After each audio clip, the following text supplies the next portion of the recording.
Berita tentang keajaiban ini menyebar ke seluruh penjuru Jepang.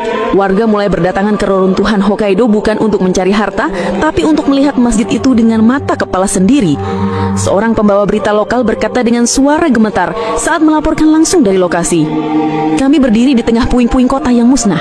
Namun di belakang saya, Anda bisa lihat sebuah rumah ibadah Islam yang tidak tersentuh. Tidak ada lumpur, tidak ada kerusakan. Ini sesuatu yang sulit dijelaskan.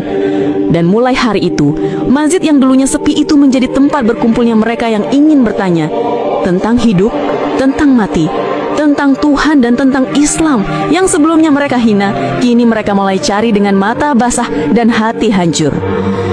Masjid Al-Fajar di Hokkaido menjadi pusat perhatian dunia. Dalam kurang dari 24 jam, gambar dan video masjid yang tetap berdiri megah di tengah runtuhan itu tersebar ke seluruh penjuru internet.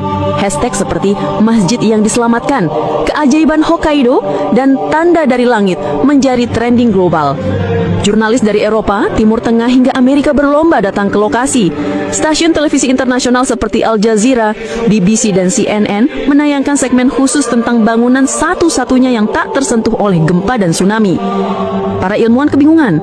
Arsitek sipil dari Jepang menyatakan bahwa dari sisi struktur, masjid itu seharusnya roboh karena posisinya sangat dekat dengan pusat gempa.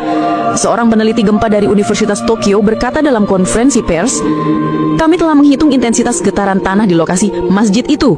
Secara ilmiah, tidak masuk akal jika bangunan itu tetap berdiri tanpa retak sedikit pun. Kami tidak bisa menjelaskan ini." Sementara itu, umat Islam di seluruh dunia memandang peristiwa ini sebagai salah satu bentuk kebesaran dan peringatan dari Allah.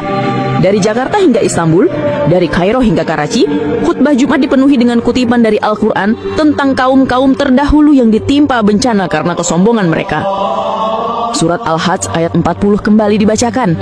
Dan sekiranya Allah tidak menolak keganasan sebagian manusia dengan sebagian yang lain, niscaya telah runtuh biara-biara, gereja-gereja, sinagoge-sinagoge, dan masjid-masjid yang di dalamnya banyak disebut nama Allah. Umat Islam memuji perlindungan Allah, dan banyak di luar Islam mulai bertanya-tanya, mengapa hanya masjid itu yang tersisa? Di antara runtuhan dan bau kematian,